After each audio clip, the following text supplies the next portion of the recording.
Hi everyone, my name is Sonia and I'm here to help you pass that Spanish subtest 5.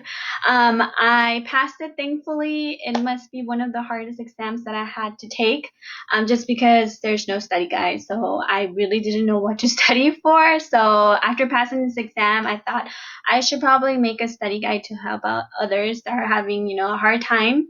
And so here it is. I will link it down below and it'll all be there for you with all the links that I use to study for this exam. So I really hope that it helps you out.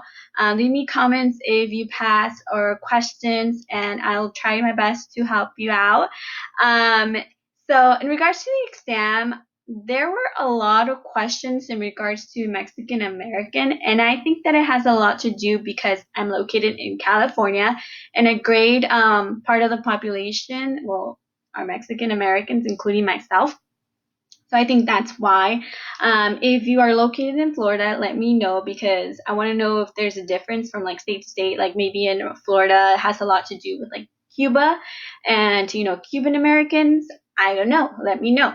So as you can see in the screen, I have a map. So this is how I'm going to break it down for you and how I broke down my study guide. So I really focus on Mexico, really get to know Mexico, their history, the wars, the movements, and so forth, and then move down. So I move south, and then I focus on Central America, and the countries that I really focused was on like Guatemala, El Salvador, Honduras, Nicaragua, Costa Rica, and Panama, which pretty much all of them, excluding Belize. I didn't study for Belize whatsoever, and really get to know them, really get to know their culture. And then I moved down south.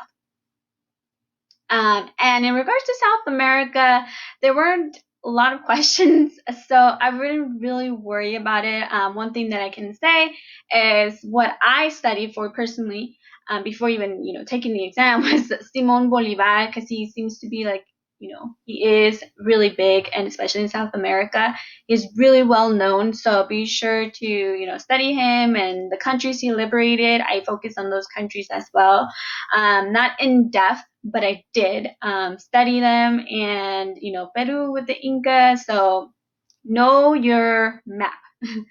And in regards to like countries in the Caribbean, I focused on Cuba and Puerto Rico. So those two you really got to know as well.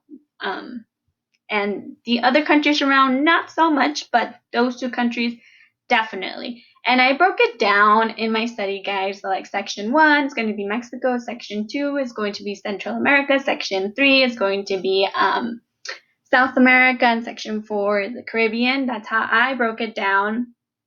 And like I said, study this map, really get to know this map. And also, what I want to say is one way or one tip that I have for you that will definitely help you pass this exam is by having a timeline. If you have a timeline of what happened, not just like events that happened, for example, in Mexico, don't just memorize like the wars and like the Mexican Revolution and so forth. Like, really get to know the dates as well. It's just so you can form it in your head. So when you have a question, because there's going to be questions that you have no clue, but if you have a timeline, and for example, if they ask you a question in regards to the 1910s, you know that the 1910s was when the Mexican Revolution happened, and because of that, you'll be able to, answer that questions in regards to the knowledge that you have. So it's a big one. Like really, like trust me on this one. Create a timeline in your head so that you know what happened and what happened. So when they ask you a question during the time period, you know what's going on during that time period, and it will help you. It will really help you. So that's my advice to you. And like I said, leave me any comments, any questions that you have at the bottom. I will be hopefully uploading another video and going over these, going over my study guide a little bit more in depth, but I just wanted to give you a brief overview. So good luck, and I hope that my study guide helps you. If there's a mistake, fix it yourself. I try my best. Goodbye, everyone.